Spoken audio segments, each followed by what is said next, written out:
falando das eleições nos Estados Unidos, a campanha também da Bia Arroz, incentivo então ao consumo, cortes de gastos públicos, regulamentação dos bioinsumos e também mercado de carbono. São os assuntos agora que nós vamos abordar e saber a análise de Ana Amélia Lemos, ex-senadora e jornalista. Muito boa tarde, Ana, bem-vinda.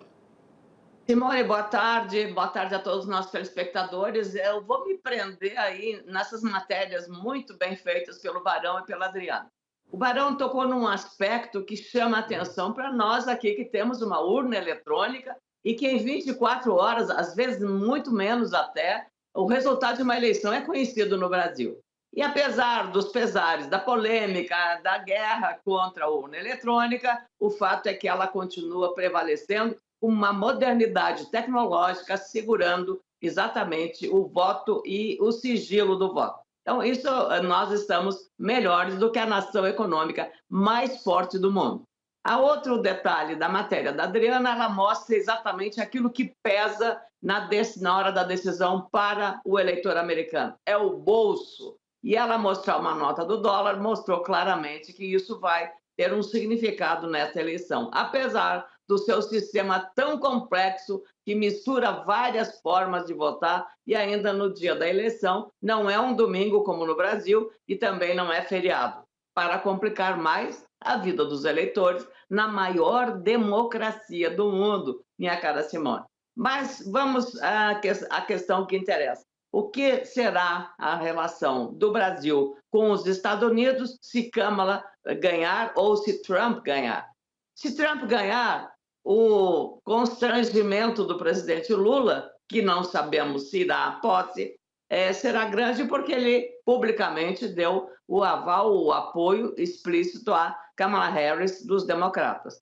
E Trump continuará sendo Trump, tocando num assunto que para nós é muito simbólico e relevante, porque no ano que vem vamos fazer a COP30 em Belém do Pará. É a questão climática. Os Estados Unidos estão envolvidos nessa matéria, mas também tem muito a fazer na questão climática. E a questão comercial. O Brasil é o segundo maior parceiro dos Estados Unidos na área comercial. Nós vendemos mais de 12% de tudo que nós exportamos para os Estados Unidos e importamos muito, mais do que isso. Então, temos aí uma relação comercial muito importante. Eu lembro, eu era repórter quando fui acompanhar a primeira viagem do presidente Lula, do primeiro mandato que ele teve, aos Estados Unidos, precisamente, e na Casa Branca estava lá um republicano, George Bush, o filho. E foi um tratamento que o presidente Lula chamou o companheiro Bush.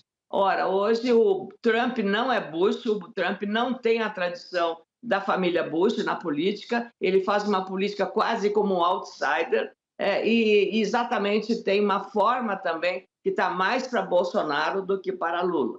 Então, nós vamos ter isso, mas na política externa, nas relações diplomáticas, isso vai contar pouco, isso é mais efeito político. E assim, talvez, numa disputa aqui no Brasil, o governo americano tivesse esta ou aquela questão relacionada a algum interesse específico por um ou outro candidato.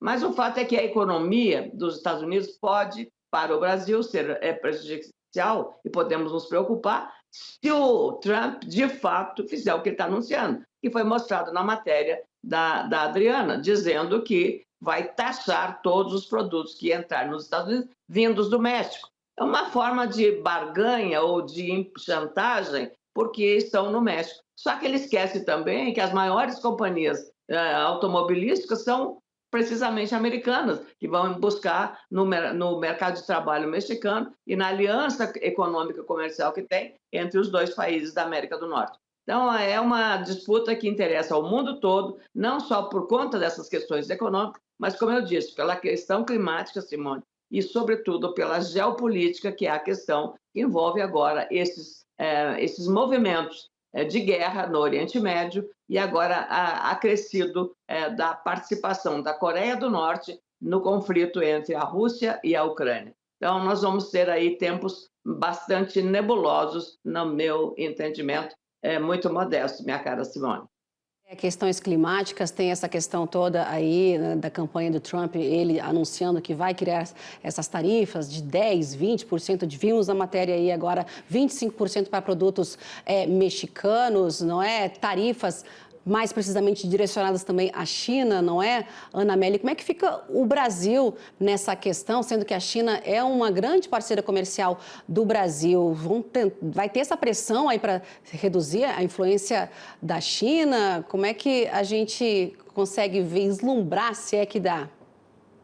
Olha, Simone, nós vamos continuar sendo os maiores fornecedores de proteína vegetal e animal para a China. A China depende do Brasil nesse quesito fundamental para eles que precisam de comida. Afinal, tem uma população, é a maior população do mundo, e eles precisam fazer. Então, eles fazem, estão industrializando, estão gerando emprego, o chinês está consumindo porque está tendo renda. Nem discuto aqui as questões trabalhistas, as questões internas da China.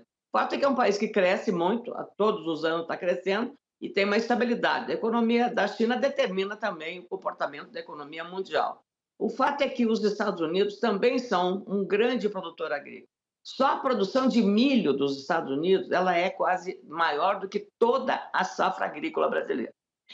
Nós continuamos sendo os maiores produtores de soja do mundo. Isso já é uma vantagem. O problema é que nós temos a vantagem que estamos no hemisfério sul e podemos fazer, no caso do milho, com maior produtividade e competitividade, podemos fazer 2 safras por ano. Os americanos só podem fazer uma safra por ano, porque estão no hemisfério norte e o clima não permite. Então, temos algumas vantagens compensatórias nesses aspectos. O que nós precisamos, e aí copiado dos Estados Unidos, é a logística que o americano tem. Se você comparar o custo logístico no Brasil e dos Estados Unidos, o nosso é 30 vezes mais caro, porque nós não temos uma logística eficiente como eles têm, em navegação de rios, na questão de cabotagem, na questão também de rodovias, de ferrovias, que tudo isso barateia a logística para o agronegócio norte-americano. Então, nós estamos aí nesse aspecto. Agora, a questão ambiental é muito sensível e o Congresso Nacional, que poderia, neste momento, estar dando uma agilidade naquelas matérias de interesse da descarbonização, como você mencionou bem, o que o Congresso está cuidando como prioridade, minha cara? Primeiro, a sucessão na Câmara e a sucessão no Senado.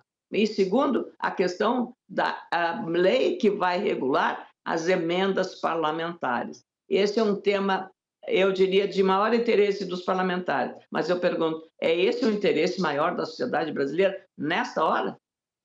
Né? E falando nisso, né? A gente falou muito em relação à sucessão, que vai acontecer só no ano que vem, né? Ô, Ana, mas a pauta que interessa também ao agro está lá, né? A gente está falando do bioinsumos, essa expectativa aí para a regulamentação do uso, para incentivar a produção, comercialização, também o registro no Brasil e mercado de carbono, né, Ana?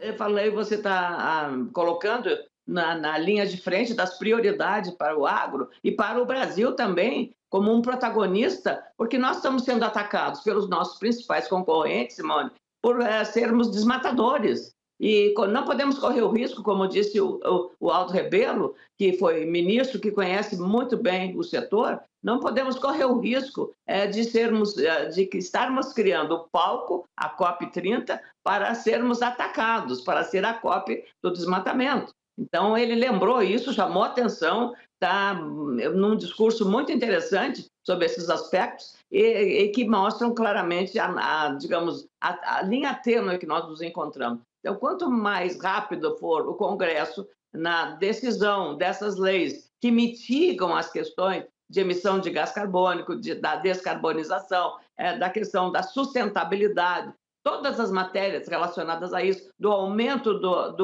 das energias renováveis e tudo mais para reduzir o uso da energia fóssil, que é aquela do petróleo, muito melhor será para o Brasil, porque ele vai continuar sendo atacado pelos principais concorrentes que nós temos. Isso aconteceu lá no passado com a vaca louca, com a questão da carne, e agora acontece também na área dos grãos. Então, a agricultura brasileira está sendo permanentemente atacada e por isso nós temos que ter não só um discurso adequado mas nós temos que ter práticas adequadas, políticos que sejam comprometidos com isso e não só o discurso, aquele que quer mudar o Supremo, que quer tirar ministro e tudo mais. Essa pauta é uma pauta política, pode continuar fazendo. Agora, dá prioridade para aquilo que interessa, que é a geração de emprego, de renda e de desenvolvimento econômico do nosso país. E como nos Estados Unidos também está reclamando muito a questão da inflação dos produtos que nós vamos. A cesta básica brasileira também está incomodando quem vai ao supermercado todo dia, minha cara Simone. Enquanto isso, os deputados lá tratam de emendas parlamentares. E mercado de carbono tem essa urgência. A gente está falando de uma COP que está chegando agora, né, do Azerbaijão, mas tem uma importante que vai acontecer o ano que vem aqui no Brasil. E quanto antes isso tocar à frente, né, ser regulamentado, o mercado é bom para todos. Agora, cortes públicos. Exatamente, Simone, como você disse, vai apresentar, chega lá e diz, olha, fizemos isso, está pronto, a lei está pronta, está em vigor, pronto, é isso agora. Será que ela vai estar pronta quando começar a COP? Vamos ver, a expectativa nossa aqui, jornalistas, também do mercado. Ana, vamos encerrar cortes públicos, o pacote pode ser anunciado essa semana, os gastos, né, públicos podem ser, você acredita que vai aumentar aí nesse pacote em relação aos gastos? Como diz o ditado, Simone, a esperança é a última que morre, né? Então, a esperança e a expectativa positiva para que isso aconteça. Mas já teve, a Simone Tebet já falou sobre isso, agora o ministro Haddad também. Aliás, quando o ministro Haddad falou muito energicamente, o dólar chegou a mexer. E o presidente Lula bateu na mesa e falou que ia fazer os cortes necessários, porque a situação de um déficit fiscal muito elevado, isso pressiona sobre taxa de juros, é a consequência mais dramática. Então, porque o governo precisa financiar essa dívida, e aí financiar essa dívida precisa pagar mais para quem está investindo nas letras do Tesouro e tudo mais. Então, o governo precisa agora, de fato, mostrar as cartas para não ficar essa conversa apenas discurso. E com discurso, com palavra bonita, com promessa, a gente não vai longe. A gente precisa de ver o dever de casa feito corretamente. O governo está na hora, não pode demorar mais. Nós estamos encerrando o exercício de 2024, está chegando 2025 e 2026 também está próximo, minha cara Simone. Tá certo, Ana Amélia Lemos, jornalista e senadora e nossa analista aqui do canal. Muito obrigada, Ana, né, pela essa análise de hoje, viu? Uma boa tarde para você. Bom trabalho, bom trabalho. Tchau.